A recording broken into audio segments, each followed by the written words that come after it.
I always told myself I would never be that woman, the kind who betrays her vows, who sneaks around in the shadows, who lies to the man she promised forever to. But then I never expected to meet him. His name was Adrian, and he was everything my husband wasn't: reckless, intense, intoxicating. My husband David was kind, stable, predictable, the kind of man you marry because he's safe. But safety can feel like a cage when you realize you're starving for something wilder. It started at the gym. Adrian was a personal trainer, all lean muscle and smoldering confidence. The first time he adjusted my form, his hands lingering just a second too long on my hips, I felt a jolt of electricity. I told myself it was nothing. But then came the compliments. "You're stronger than you think." He'd murmur, his voice low, his gaze holding mine just a beat too long. I should have walked away. Instead, I signed up for more sessions. The flirting escalated. A brush of fingers when he handed me away, a smirk when I caught him staring.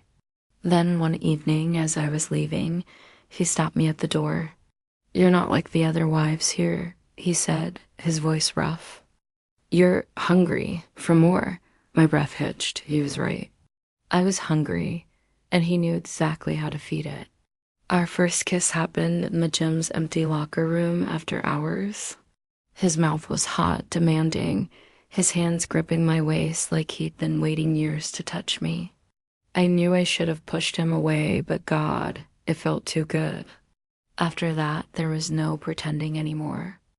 We met in his car, in hotel rooms, once even in the gym's supply closet, my back pressed against the shelves as he took me with a desperation that left me shaking. David suspected nothing. He trusted me completely, which only made the guilt sharper. But every time I told myself it had to end, Adrian would send a text, "I need to taste you again," and I'd cave. I was addicted to the way he made me feel, desired, reckless, alive. But secrets like this don't stay hidden forever. The closer Adrian and I became, the sloppier we got. A missed call here, a suspicious text there. And then, one night, David came home early right as Adrian's name flashed on my phone. The look on his face shattered me. David's expression when he saw Adrian's name on my phone screen was like watching a building collapse in slow motion: shock, disbelief, then devastating understanding. My stomach dropped. I had rehearsed this moment in my head 1,000 times, but nothing could have prepared me for the raw pain in his eyes. "Who the hell is Adrian?" he asked, his voice eerily calm. Too calm. The kind of calm that comes before a storm. I opened my mouth to lie, to say it was just a coworker, a spam call, anything, but the words died in my throat. The weight of months of deception crushed me. I couldn't breathe. David snatched the phone before I could react, his fingers flying over the screen. I wanted to stop him, but guilt paralyzed me. He scrolled through messages that left nothing to the imagination. Last night was unreal. "I can't stop thinking about you. When could I see you again? I need you." Each one was a nail in the coffin of my marriage. David didn't yell. He didn't even cry. He just stared at me with a hollow look, like I was a stranger. "How long?" he finally asked. I swallowed hard. 3 months, I whispered. The silence that followed was worse than any outburst. He turned and walked out, leaving the front door wide open behind him. I didn't chase him. What could I possibly say? That night, I called Adrian in a panic. "David knows," I choked out. There was a pause on the other end too long. Then, in a voice that was suddenly distant, he said, "I think we need to stop." Just like that. No fight, no promises, no, "I'll be there for you." Just cold, brutal finality. I hung up, numb. The next few days were a blur. David moved into the guest room. We spoke only in clipped, necessary sentences. "Bills are paid." "Your mother called." The man who had once known me better than anyone now looked through me like I was made of glass. I tried to focus on damage control. I deleted every trace of Adrian photos, messages, even the playlist we'd made together. But erasing him from my phone was easy compared to scrubbing him from my mind. I still craved his touch, his voice, the way he made me feel wanted in a way David hadn't in years. But Adrian had vanished. No calls, no texts. Like I had never existed to him. Then came the ultimatum. One evening, David sat me down. "I want a divorce," he said, his voice steady. "Unless you can give me one damn reason why I shouldn't." I searched his face for any hint of the love that used to live there, but all I saw was exhaustion. I opened my mouth to beg, to apologize, but nothing came out, because the truth was I didn't deserve his forgiveness. The papers arrived a week later. I signed them without argument. David moved out, taking only what he needed. The house felt cavernous without him. I wandered through rooms that echoed with memories. Our first fight in the kitchen, the couch where we'd binge-watched our favorite show, the bed where we'd made love, and later where I'd betrayed him. Months passed. I threw myself into work, into therapy, into anything that could distract me from the wreckage I created. Then one rainy afternoon, I ran into Adrian at a coffee shop. He was with another woman laughing, touching her arm the way he used to touch mine. Our eyes met for a split second before he looked away as if I were a ghost. That's when it hit me. I had destroyed my marriage for a man who never loved me. David had been my home, and I had burned it down for a fantasy. Now, all I had left was the silence. The months after David left were a numb, hollow existence. I moved through my days like a ghost haunting my own life, going to work, paying bills, mechanically scrolling through my phone in the empty bed we used to share. The house echoed with absence, every room filled with painful reminders of what I'd destroyed. At first, I tried to convince myself this was temporary, that David would come back once the initial shock wore off. But then I got the notification that he'd changed his relationship status on Facebook, single. That small digital dagger pierced deeper than I expected. Work became my only refuge. I buried myself in projects, staying late just to avoid going home. My colleagues noticed, "You're working too hard," they'd say with concerned smiles. If only they knew the truth, that I was trying to outrun the shame that followed me everywhere.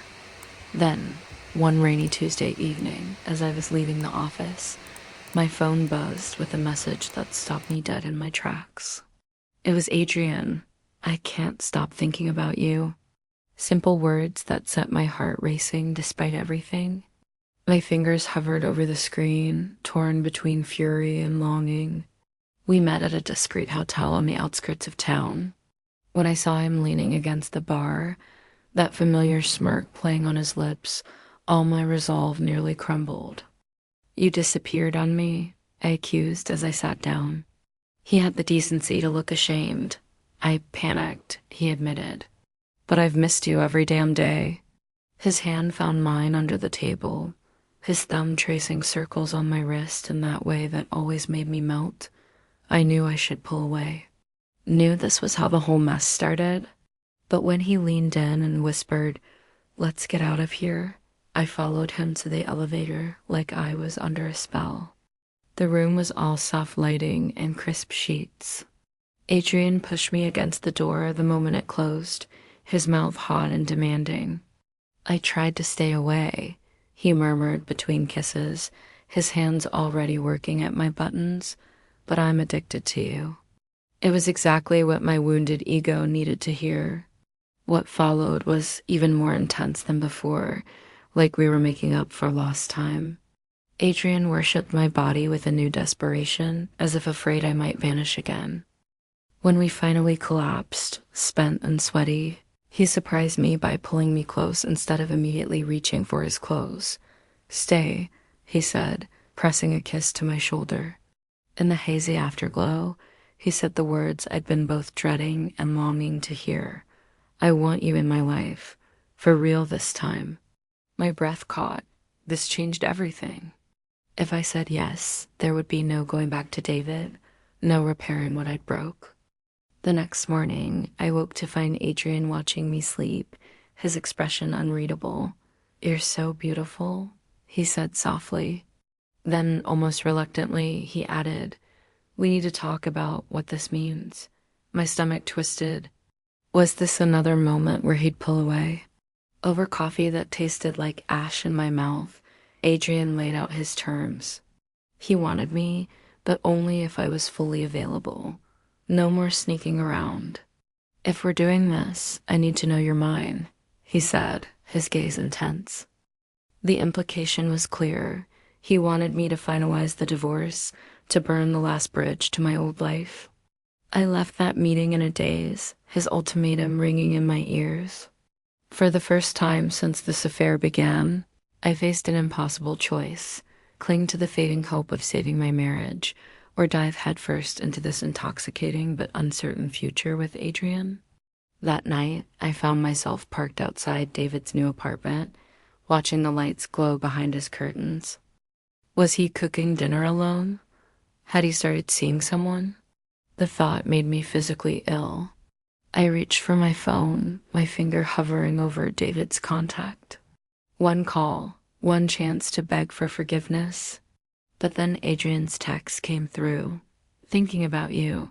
My bed feels empty without you." And just like that, the temptation roared back to life. I started the car with trembling hands, knowing whatever decision I made next would define the rest of my life. The two paths before me couldn't be more different: the steady, familiar love I'd betrayed, or the passionate chaos that had turned my world upside down. As I drove aimlessly through the city streets, I realized with terrifying clarity that I was standing at the edge of a cliff. And this time, there would be no safe way down. The weeks that followed were a wind of conflicting emotions and reckless decisions. Every time I told myself I would end things with Adrian, he would show up at my door with that irresistible smirk and pull me back into his world. His touch was like a drug. I craved it, even when I knew it was destroying me. David had started the divorce proceedings officially, his lawyer sending cold, formal emails that made my stomach churn. I ignored them at first, pretending if I didn't acknowledge them, none of it was real. But then Adrian began pushing harder. "You're still technically married," he murmured one night, his fingers tracing idle patterns on my bare shoulder. "I want you to be mine, fully." The possessiveness in his voice sent a thrill through me, even as a small, rational part of my brain screamed that this was dangerous. I started spending more nights at Adrian's place, letting myself sink deeper into the fantasy that this could work. He cooked me dinner, introduced me to his friends, even talked about future trips together. It felt like a real relationship until it didn't. The first red flag came when I accidentally left my phone unlocked on his coffee table. He picked it up, his expression darkening as he scrolled through my messages. "Who's this guy from work texting you so much?" he demanded, his grip tightening on my phone. I tried to explain it was just a colleague, but Adrian's jealousy flared like a wildfire. "You're mine," he growled, pulling me close with a roughness that bordered on painful. I should have been scared, but instead I felt desired, wanted. That was the twisted part. I mistook his obsession for love. But then the control escalated. He didn't like me wearing certain outfits, didn't like me going out without him, didn't like me talking to male coworkers. The same passion that had drawn me in now felt suffocating. One night, after a particularly tense argument, I drove to David's apartment on impulse. I sat in my car for an hour, staring at his window, wondering if I should knock. What would I even say? I made a mistake. It felt too late for that. When I returned to Adrian's place, he was furious. "Where were you?" he demanded, his voice low and dangerous. I lied and said I went for a drive to clear my head, but he didn't believe me. That night, for the first time, I felt afraid of him. The next morning, I found myself scrolling through old photos of David and me, our wedding day. Vacations, lazy Sundays in bed, the life I threw away for a thrill. Adrian caught me, his expression turning icy. Still hung up on him? He sneered, snatching my phone. I reached for it, panic rising, but he held it just out of reach. "You need to let go," he said, his voice chillingly calm. "Or this isn't going to work." That was the moment I realized I was trapped. Adrian wasn't just a lover anymore, he was a cage. And I had walked right into it. The worst part? I wasn't sure I had the strength to leave. The sex was still electric, his touch still set me on fire, and in those moments, I could forget the mess I'd made. But afterward, when he slept beside me, I'd stare at the ceiling, wondering how I let things go this far. Then, one evening, my phone buzzed with a message from an unknown number. It was David. "We need to talk. In person." My heart leapt into my throat. Was this it? Was he giving me one last chance? Or was this the final nail in the coffin? Adrian watched me from across the room, his eyes narrowing. "Who's that?" he asked, his tone deceptively light. I swallowed hard, knowing whatever I did next would change everything. I stared at David's message, my hands trembling. Adrian's gaze burned into me, waiting for an answer. "It's nothing," I lied, quickly locking my phone. But that night, while Adrian slept, I crept into the bathroom and replied, "Okay, when?" Meeting David felt like stepping into a past life. He looked older, tired lines around his eyes that hadn't been there before. But when he spoke, his voice was steady. "I'm selling the house," he said. "I thought you should hear it from me first." The finality of it hit me like a punch. Our home, the one we'd picked out together, painted, filled with memories, gone. Then he said the words I didn't expect. "I forgive you." Not because we could fix things, but because he needed to let go. I burst into tears, ugly and raw. All the guilt I'd buried came rushing out. He didn't hug me, just handed me a tissue and said, "I hope you find whatever it is you're looking for." Going back to Adrian after that was impossible. When I told him it was over, his anger erupted, smashed glasses, cruel words, threats. But for the first time, I wasn't afraid. I packed my things while he screamed, walking out as he hurled one last insult. "You'll come crawling back." I didn't. A year later, I sat alone in a tiny apartment, the divorce papers framed on my wall, not as a trophy, but a reminder. David had moved across the country. Adrian slid into demons of newer, shinier targets, and me, I learned the hardest lesson. Some fires aren't meant to be kept alive. They burn you down to ashes so you can finally grow.